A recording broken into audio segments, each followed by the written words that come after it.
এবার খেলা হবে, এই বাক্য দিয়ে দেশ বিদেশে পরিচিতি পেয়েছিলেন শামীম ওসমান। তার এই জনপ্রিয় ডায়লগ ভারতেও আলোড়ন সৃষ্টি করেছিল। নারায়ণগঞ্জের রাজনৈতিক পরিমণ্ডলে দীর্ঘ 15 বছর ধরে শামীম ওসমান আওয়ামী লীগের ছত্রছায়ায় সন্ত্রাস আর পেশাশক্তির জুড়ে তার আধিপত্য বজায় রেখেছিলেন। তার এই বিশাল সন্ত্রাস বাহিনীর মাধ্যমে পুরো নগরীকে তিনি হাতের মুঠোয় রেখেছিলেন। প্রকাশ্যে 20 থেকে 25টি অস্ত্রসহ গাড়ির মহড়া দেওয়া ছিল তার প্রতিদিনের কাজ। এছাড়াও আওয়ামী লীগের উচ্চ পর্যায়ের নেতাদের সমর্থনে তিনি নারায়ণগঞ্জের গডফাদার হিসেবেও পরিচিত ছিলেন। তবে 5 আগস্টের পর হঠাৎ করেই পরিস্থিতি পাল্টে যায়। খেলা হবে বলে হুঙ্কার দেওয়া সেই শামীম ওসমান মাঠ ছেড়ে পালিয়ে যায়।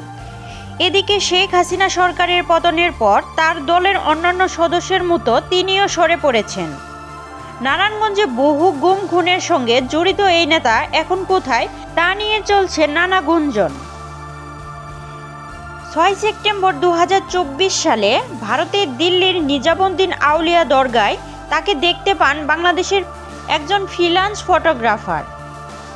সামাজিক যোগাযোগ মাধ্যমে সম্প্রতি একটি ছবি ভাইরাল হয়েছে।